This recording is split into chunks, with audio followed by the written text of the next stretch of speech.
Kamusta Master? Ngayong araw nga Master, tuturuan ko naman kayo paano mag-calibrate ng machine. Paano nga ba kinakalibrate yung may pre-infusion saka yung walang pre-infusion? So sa video na to, ipapakita ko sa inyo paano yun ginagawa. Kahit saang machine, pwede to Master. Para hindi kayo mahirapan Master, lagi nyo nga hanapin kung nasaan yung pulses. Ngayon, dito sa video na to, ipapakita ko sa inyo ngayon. So ngayon, ito na. Punta na tayo sa settings. So ayan, nasa G1 ako.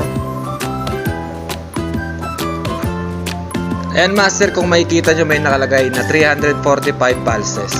Ibig sabihin yan Master, naka pre-infusion ako.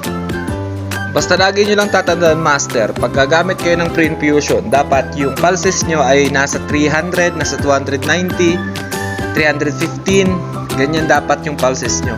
Nag-range ng 280, 290, 300, 315, ganyan ang pulses pagka may pre-infusion.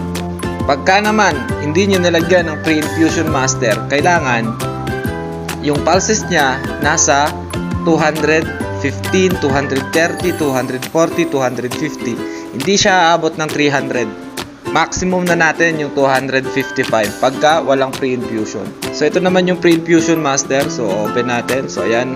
Sa akin nakalagay yung wet ko 3, yung hold 2. So depende, pwede nyo rin yung baguhin Master. Pwede nyo gawing 3-4, 3-4. Depende sa inyo. Pag tinanggal nyo yun Master, yung hold sa wet na yan, pagka yan pares naka 0-0, ibig sabihin Master, wala kayong pre-infusion na ginagamit. Maglalagay lang tayo ng wet and hold pagka gagamit tayo ng pre-infusion.